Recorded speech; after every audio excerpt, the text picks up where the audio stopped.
MPSC UPSCच्या या examination guidance फोरममध्ये आपल्या सर्वांचं या ठिकाणी मी परत एकदा स्वागत करते। हे आपलं 11वं सत्र आहे। जानेवारी 2011 पासून आपण या फोरमला सुरुवात केलेली आहे आणि आपल्या उदंड प्रतिसाद आणि आपली दुर्दम्य इच्छाशक्ती याच्यामुळे आजपर्यंत हा कार्यक्रम या ठिकाणी चालू आहे। या कार्यक्रमास आज आपल्याला अध्यक्ष म्हणून आपल्या जिल्ह्याचे लाडके जिल्हाधिकारी महोदय श्रीयुत श्रीकर परदेशी सर लाभलेले आहेत। त्यांचं मी या ठिकाणी स्वागत करते।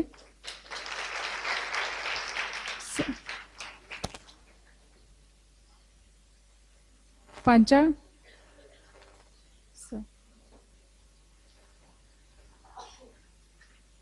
या कार्यक्रमास आपल्याला अतिथी म्हणून जी श्रीकांत सर लाभलेले आहेत त्यांचं या ठिकाणी स्वागत होते। तसेच assistant commissioner sale tax Shri Nilesh Shewalkar यांचंही या ठिकाणी आपण स्वागत करत आहोत। माननीय महोदयांचं स्वागत करतील पंच।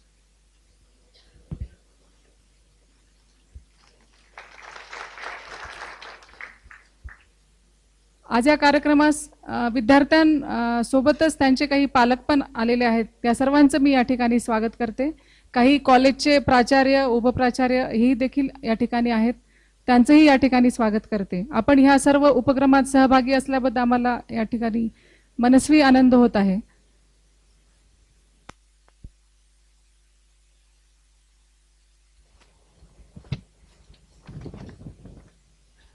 आज जे मान्यवर आपल्याला या ठिकाणी मार्गदर्शनासाठी उपस्थित आहेत त्यांचा अल्पसा परिचय मी या ठिकाणी करून देते। श्री जी श्रीकांत यांचा आपल्याला यापूर्वीही परिचय झालेलाच आहे। याआधी ते आपल्या सेशनला उपस्थित होते, परंतु आज प्रमुख अतिथी म्हणून आपण त्यांना इथे निमंत्रित केलेलं आहे। त्यांचा जन्म 18 जून 1985 चा आहे। त्यांचं मूळ गाव जवलगेरा, रायचूर डिस्ट्रिक्ट, कर्नाटका। एज्युकेशन त्यांचं BCom झालेलं आहे। चैतन्य स्कूल अडोनी आंध्र प्रदेशमधून त्यांनी 10वी ची परीक्षा दिलेली आहे। रेल्वे ज्युनियर कॉलेज हैदराबाद इथल्या केंद्रीय विद्यालयातून ते HSC झालेले आहेत।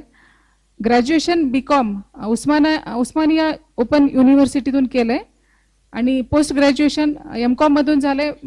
फर्स्ट इयर झालेलं आहे आणि त्यांना नेहमी खंत असते की त्यांचं PG पूर्ण झालेलं नाही। लॉ बद्दलही त्यांनी विचारणा केली होती, परंतु पोस्टिंग एका ठिकाणी राहील की नाही यामुळे त्यांना लॉही करता आलेलं नाही। UPSC फर्स्ट अटेम्प्ट त्यांनी मेन्स पर्यंत दिलेला आहे। सेकंड अटेम्प्ट मध्ये त्यांचं 97वी रँक आहे। ऑल इंडिया रँक 97 आहे।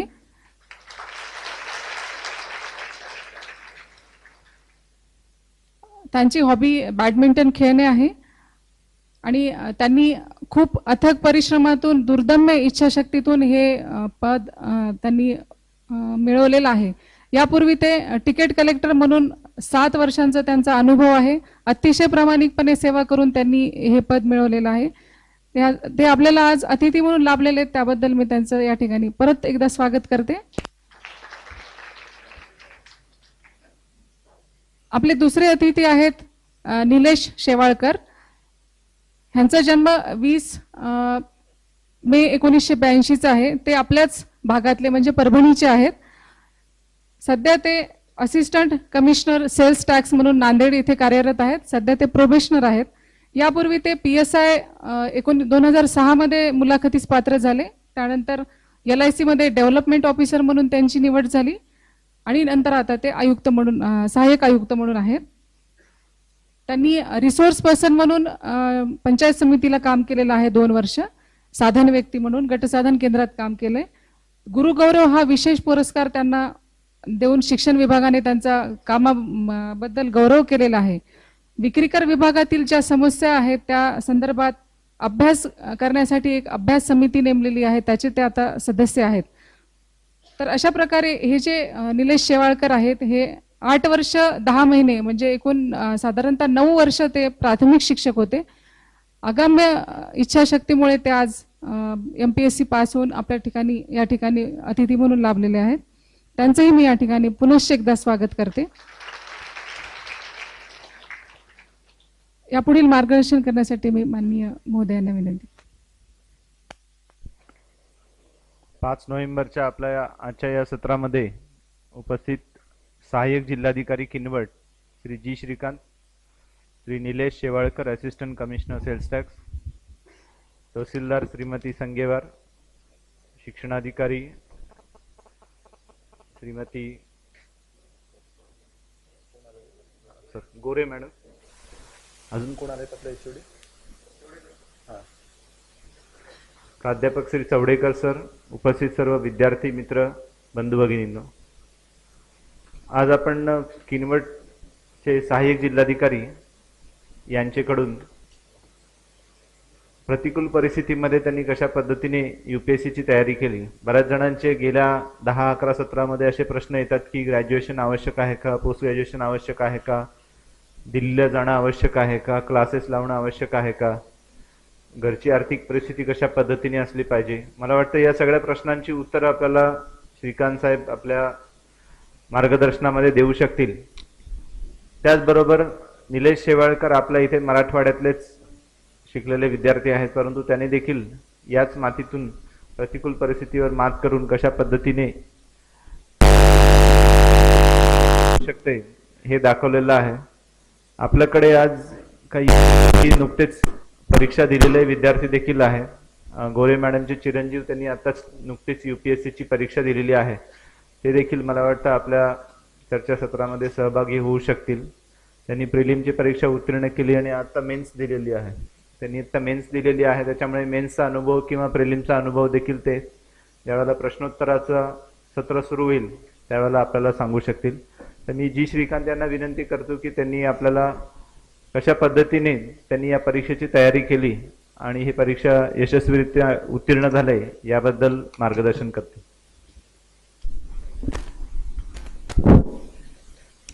सर्वप्रथम माननीय जिल्हाधिकारी डॉक्टर श्रीकर परदेसी सर, हेलो,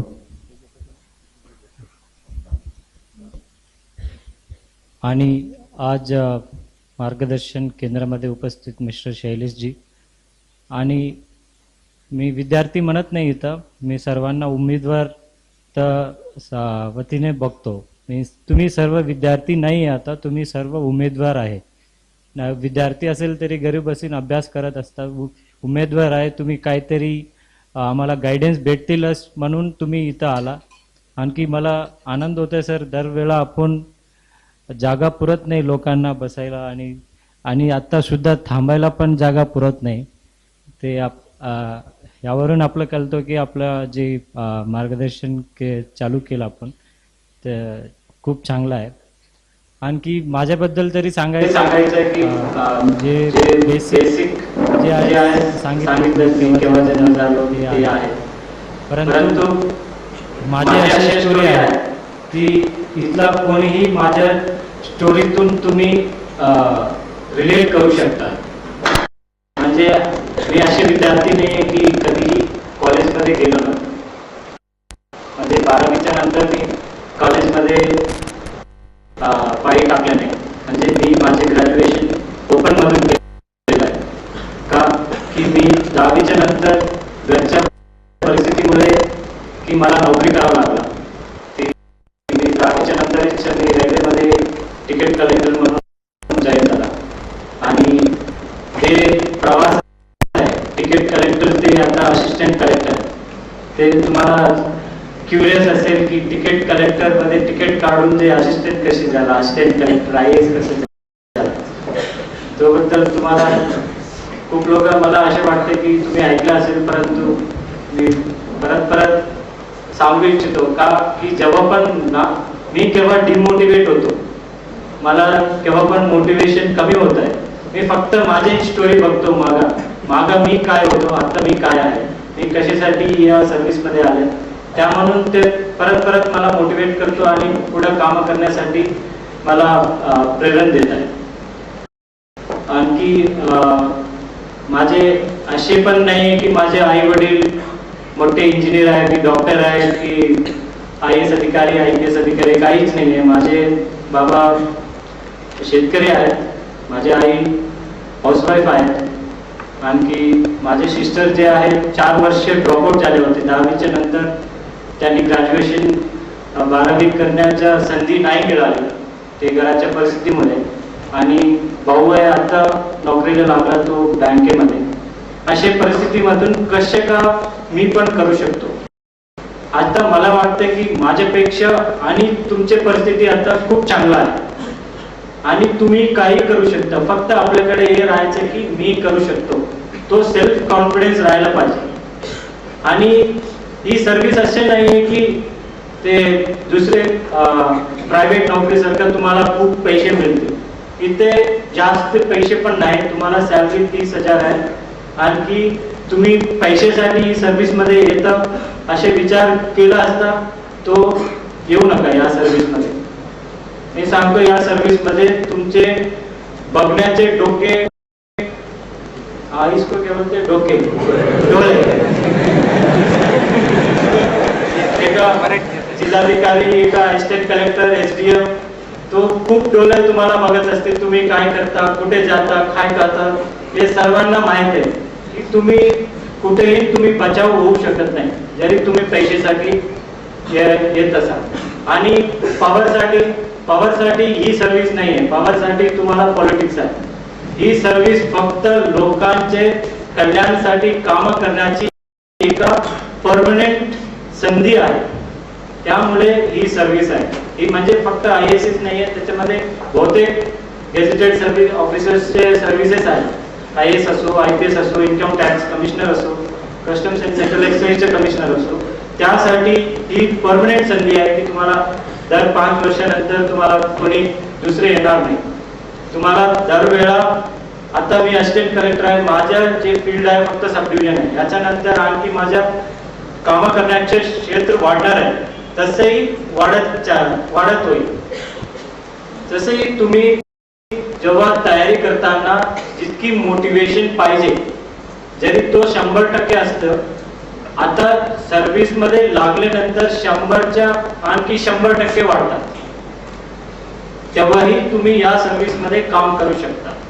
त्यासाठी तुम्ही तोच मोटिवेशन ठेवायचा खूप गरज आहे. आता तुम्ही फक्त सेल्फ कॉन्फिडन्स राहायचं की मी पण करू शकतो. आणखी माझ्या कहाणी थोडक्यात सांगतो की माझ्या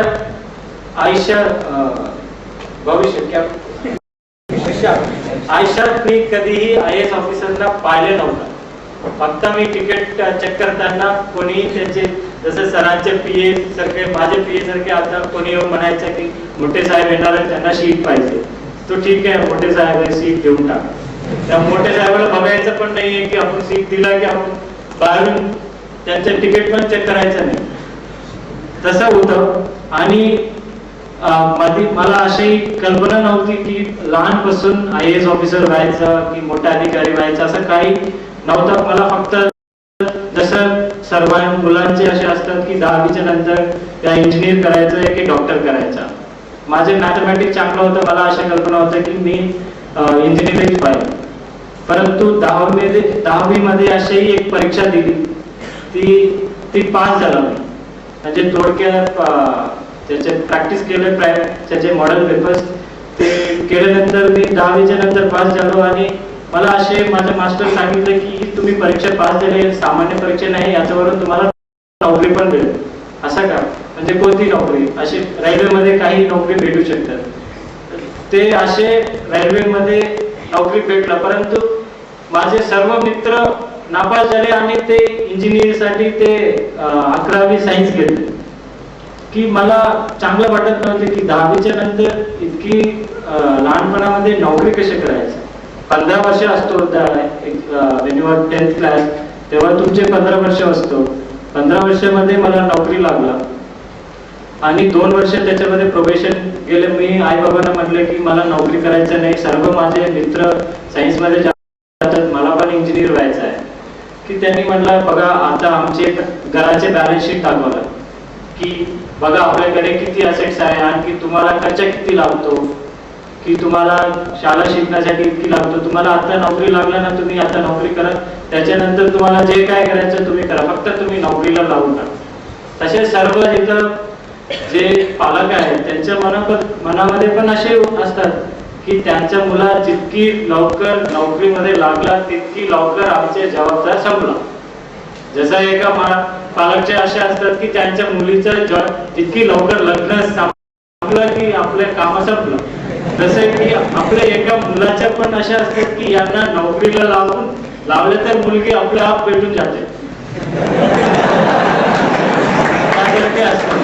तसंही माझ्या आई बाबाचे पण असे विचार होते की तुम्ही फक्त लवकर तुम्ही नोकरीमध्ये उतरा, तुम्ही नंतर तुम्हाला जे काही करायचं आम्हाला तुम्हीच करा, आम्हाला काही बोलायचं काही गरज नाही. त्या कल्पनेने मी नोकरीमध्ये जॉईन झालो. आणखी रेल्वेमध्ये, आणि तो पण तिकीट कलेक्टर.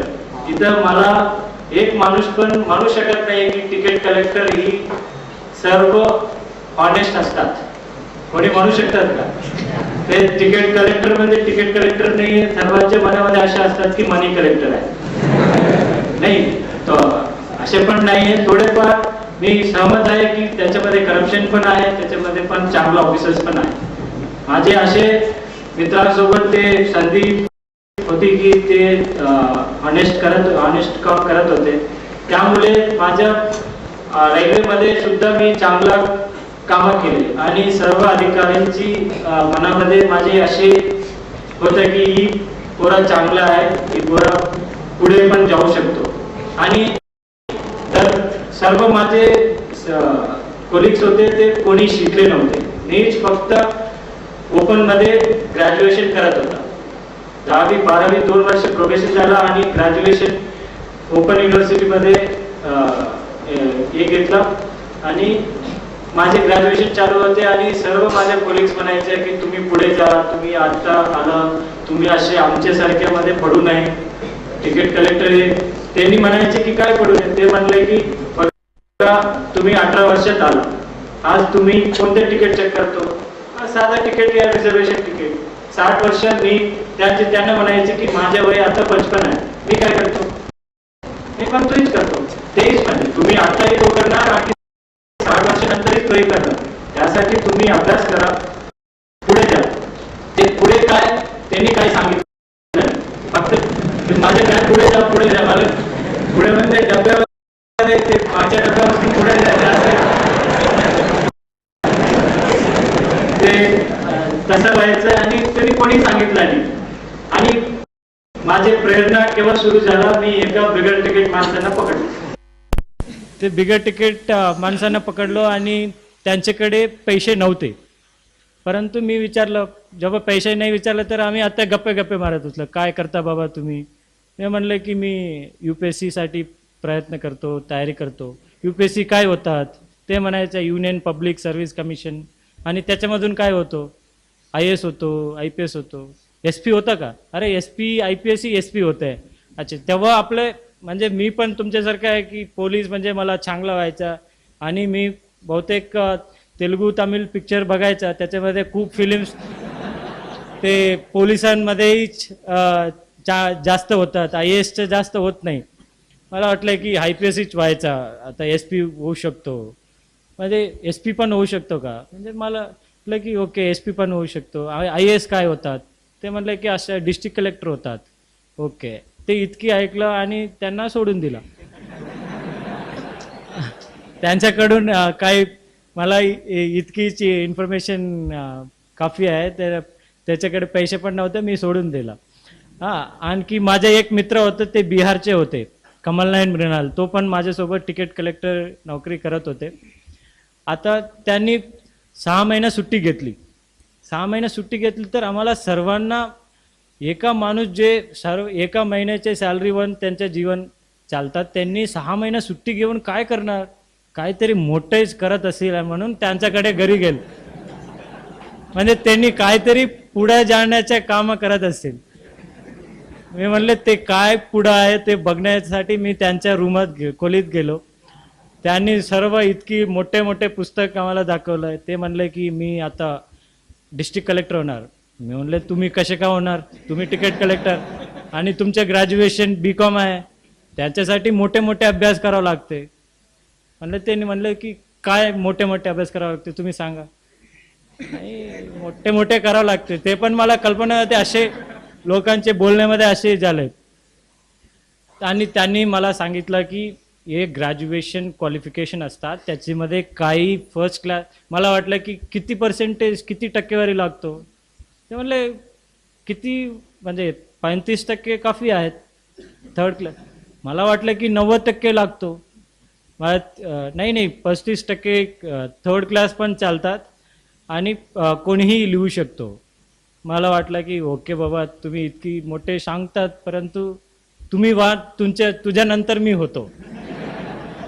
आणि ते म्हणलं की तुमच्यासाठी जे काय मी प्रयत्न करू शकतो मी करतो. माझ्या सॅलरीतून जितकी तुम्हाला जितकी पैसे पाहिजे ते करतो. म्हणजे त्यांचंही तेव्हाही ते लग्न फिक्स झालं होता, त्यामुळे मला पण विचारलं नाही आहे. ते आणखी ते दररोज त्यांनी म्हणायचं की तुम्ही रात्री ही पुस्तक घेऊन जा, याच्यामध्ये प्रश्न असतात, तुम्ही वाचून मला संध्याकाळी मला विचारा. मी म्हणलो हो. माझ्या ड्युटी करून घ्यायचं आणि संध्याकाळी त्यांच्या खोलीत जायचं आणि प्रश्न विचारायचा की भारताच्या पंतप्रधान कोण आहेत, तिथला पंतप्रधान, जे काही प्रश्न असतील ते प्रश्नपत्रिकामध्ये ते त्यांनी कधी सांगतात कधी नाही सांगतात. मला इतकीच हे होतं की ही तरी मोठे अधिकारी ज्याला आमचे लहान काही ते काय काम असतात ते करून घेतात. तेच फक्त इतकीच कल्पना होतो की तुम्ही सर्व उमेदवार आहे, यात तुमच्यासमोर माझ्या खोटे बोलण्याची काही गरजच नाही. मी माझे जे काही झालं आहे तो तुम्हाला सांगतो. आणखी त्यांनी पहिला अटेम्प्ट औरंगाबादमध्ये दिलं.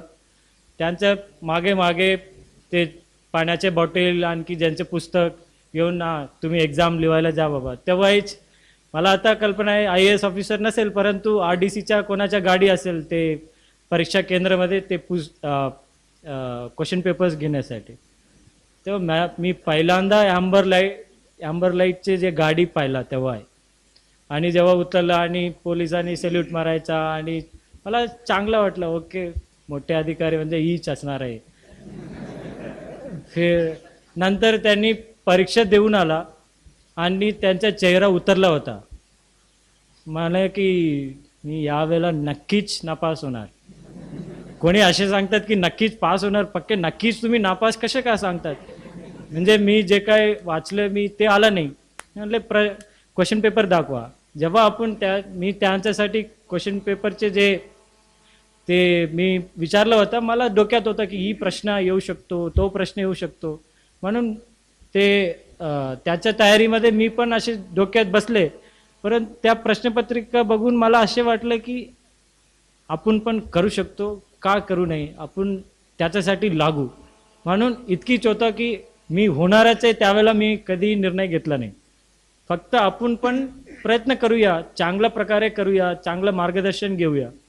म्हणून त्यावेळेला ज्यावेळेला त्यांचे एक्झाम झालं तेव्हाही 2 महिन्याच्या नंतरही मी डिसिजन घेतलं आणि माझ्या अधिकाऱ्यांसोबत बोलले आणि त्यांनी म्हणले की बाबा तुम्हाला 1 वर्ष 2 वर्ष सुट्टी भेटत नाही, तुम्हाला जरी 3 महिना 4 महिन्याच्या तुम्ही सुट्टी घेऊन जा आणि तुम्ही त्याप्रमाणे तुम्ही तयारी करा.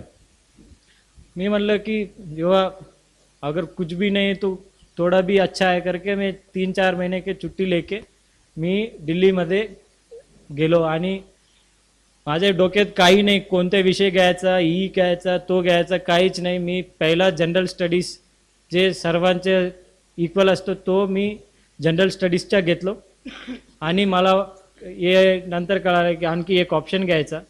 माझ्या मित्राचे ऑप्शन हिस्ट्री होता. माझ्या हिस्ट्री वाचून वाचून बोर झाला आणि मला वाटलं दुसरेच घेऊ. दुसरे कोणती घेऊ, आपल्याला सगळेच एकट्यासारखे वाटतो की मला वाटलं की जॉग्रफी घेऊया. म्हणजे तेव्हा माझ्या कोणताही कॅपिटल पण माहीत नाही, फक्त आपले महाराष्ट्राचे कामं करत असल्यामुळे महाराष्ट्र माहीत आहे, आंध्र प्रदेशचं माहीत आहे. असे मला कोणी विचारलं दिल्ली कुठे आहे, मी म्हटलं इशे असं जायचं, ट्रेन असे जातात, हैदराबादने असे जायचं. असे म्हणजे जेव्हा जॉग्रफीमध्ये आता सांगू शकतो की दॅट इज लॉन्जिट्यूड इथे आहे, लॅटिट्यूड इथे आहे, त्यासारखं नाही आहे ते. असे होतो आणि तिथं जाऊन मी पहिला त्या क्लासमध्ये बसलो. क्लासमध्ये बाजूला डॉक्टर, तिथला IAS अधिकारीचा मुलगा आणि असे बसले की तुम क्या हो, उन्होंने पूछे मैं डॉक्टर हूँ, मैं सौरभ कुमार, मतलब तुम्हारे पिताजी क्या करते हैं, IAS ऑफिसर है, तुम्ही काय करतात. मी तिकीट कलेक्टर आहे. अच्छा कुठे आहे मग ते विचारलं. मी ते बघितलं की पहिल्यांदा त्यांनी ऐकतं तिकीट कलेक्टर नोकरीमध्ये करताना ते आले म्हणून. त्यांना पण शॉक वाटलं. आणि जेव्हा कोचिंगमध्ये कोचिंग घेताना सर्व डोक्यातून वरीच जायचं. ते जे काय सांगतात इतकी इंग्लिशमध्ये पण फास्ट नव्हते, परंतु उत्साहामध्ये मी निर्णय घेतला की आपण पण करूया म्हणून आले होते. परंतु मी माझ्या इतकीच होता की माझ्या चांगला मित्रांच्या संधी व्हावा म्हणून मी त्याच जे बाजूला मित्र आहे ते IASच्या मुलगा आहे त्यांना पण मी चांगला मित्र करून घेतले, डॉक्टरचे करून घेतले, इंजिनियरचे करून घेतले. असे वेगळं जे विभागाचे चांगला मित्र ग्रुप मी तयार करून घेतले. आणि दर सायंकाळी आपण भेटत होते चाय वेळा आणि असे गेलं. परंतु माझ्या डोक्यात हेही होतं की प्रिलिम्स म्हणजे गोळ्या करण्याचे एक्झाम, गोळा करायचा. आणि मेन्सच्या आणखी आधी काही कल्पना नव्हती आणि आपल्याला कोणी मार्गदर्शन करणारा कोणी नव्हते. आणि पहिला अटेम्प्ट दिला, प्रिलिम्सचे गोळे ते केलं आणि पास झालं प्रिलिम्सच्या. आणि जेव्हा मेन्स परीक्षा आल्या त्याच्यामध्ये लिहावं लागते पूर्ण. आणि जेव्हा माझे पहिला जनरल स्टडीजच्या प्रश्नपत्र समोर ठेवला, प्रश्न बघितलं की चांगलं होतं, हे माहीत आहे. आणि लिहायचा दी लिहायचा आणि त्याच्यामध्ये 3 वेळा त्याच्यामध्ये असे करायचं, त्याच्यामध्ये दीच लिहायचा. पुढे पेन जातेच नव्हता. का? मी केव्हाही आन्सर रायटिंगच्या प्रॅक्टिस केले नाही. मी माझे ग्रॅज्युएशनमध्ये फक्त तो BCom केलं आहे मी. आणि जेव्हा परीक्षाचा डेट येतो त्या 10 दिवसाच्या अगोदर सुट्टी मागायच्या, 10 दिवसामध्ये अभ्यास करायचा, लिहून घ्यायचा. त्यामुळे मी फर्स्ट क्लासच्या डिग्री मिळाला, परंतु त्या डिग्रीचा काही वापर नाही आता. फक्त 10 दिवसाच्या ते तयारी करून तो पास झालेला एक्झाम आहे. कॉपी करून नाही आहे, तिथं कॉपी मुक्ती होता. आणि ते दी लिहायचं आणि मी काही लिहिलं नाही. मी इतकी घाबरलो, मला वाटलं की बॅक टू तिकीट कलेक्टर स्वप्न गेलं आता. असिस्टंट IAS व्हायचं स्वप्न संपलं आता म्हणून ते असे वाटलं. परंतु मी ठीक है अब इतना तक आया तो ये भी कर लेंगे करके पूरा कुछ भी लिखा है. माझे जेव्हा रिझल्ट आलो की मी इंग्लिशमध्ये नापास झालो. आणि माझे चेहरा कोणाला दाखवण्यासारखे नव्हते. का? मी लहानपासून इंग्लिश मीडियममध्ये अभ्यास केलेले विद्यार्थी आणि इंग्लिशमध्ये नापास झालो. माझं खूप वाईट वाटलं. परंतु माझे जेव्हा सुट्टी कालावधी होते आणखी उरलेले होते, जेव्हा पहिला अटेम्प्टचे जे रिझल्ट आला तेव्हा असे मार्गदर्शन करायला बोलवले. प्रत्येक त्यांचे कोचिंग इन्स्टिट्यूट वगैरे बोलवले. मला वाटलं की बघूया काय होतात, काय करतात म्हणून मी त्यांच्याकडे गेलो. आणि त्यांनी तेव्हापर्यंत कोणी IAS अधिकारीला भेटले नव्हते. पहिल्यांदा तिथं कोचिंग इन्स्टिट्यूटमध्ये IAS अधिकारीला भेटलो. ते नॉर्मल माझ्यासारखे माणूस होते. माझ्यापेक्षा त्यांचा स्वास्थ्य आणखी चांगला नव्हता. मला वाटलं की ही सामान्य माणूस आहे. आम्ही प्रश्न विचारला त्यांना, तुम्ही कसे केलात? मी म्हणलं जे काही सांगितलंय आम्ही, मला वाटलं की सेकंड अटेम्प्टमध्ये चांगलं करूया. आणि माझ्या मित्रमंडळी पण खूप प्रोत्साहन दिले की तुम्ही काय करू शकता आणि फक्त तुम्ही बेसिक सुधारून घ्या. म्हणून त्यांनी मला इंग्लिशसाठी रेनन मार्टिन जे बेसिक पुस्तक होतं ते मला दिलं. आणि माझे फक्त इंग्लिशचा प्रॉब्लेम होता आणि लिहिण्याचे प्रॉब्लेम होता. ते म्हटलं की तुम्ही चांगला दररोज लिहा, रेग्युलरली तुम्ही आन्सर रायटिंग करा. म्हणून मी सेकंड अटेम्प्टमध्ये जे काही माझे सिनियर्सनी, जे काही पास झालेले विद्यार्थी, जे काही माझे मित्रमंडळ होते त्यांनी ज्यावेळेला खूप प्रोत्साहन दिला, त्याच अनुषंगाने मी जे काही सांगितले होते ते लिहून 100% ते पूर्ण केले. मला काय तुम्ही सांगा मी तो कामं करतो. त्यावेळेला असे होतं, माझे स्वतःची इतकी कॅपॅसिटी नव्हती तेव्हा. परंतु जेव्हा असे त्यांनी जसं बोलल्याप्रमाणे त्या मी करत गेलो, मला आणखी कॉन्फिडन्स वाढली. आणि दररोज आन्सर लिहायचा, टेस्ट सिरीज लिहायचा आणि टेस्टमध्ये सर्वात जास्त मार्क मिळायचा. त्यांनी कॉन्फिडन्स वाढली आणि इंटरव्ह्यूमध्ये पण गेलो. इंटरव्ह्यूमध्ये पण जे 5 उमेदवार होते माझ्यासोबत एका बोर्डमध्ये जाणारा, तो ऑलरेडी 4 लोकांचे सिलेक्ट झालेले होते. मी म्हणलं ये 4 लोग तो ऑलरेडी सिलेक्ट है, हम तो सिलेक्ट भी नहीं है. मी म्हणलो ठीक है, इतना तक आया, इतना ही काफ़ी है करके फिर इंटरव्ह्यू में भी गए. इंटरव्ह्यू पण पूर्ण झाला. इंटरव्ह्यू झाल्यानंतर मला असे वाटलं की आता आपण कोणाला सांगू इच्छितो की मी UPSCच्या 3 टप्प्यात मी पार केलेला आहे, 3 टप्पे मी बघितलेला आहे.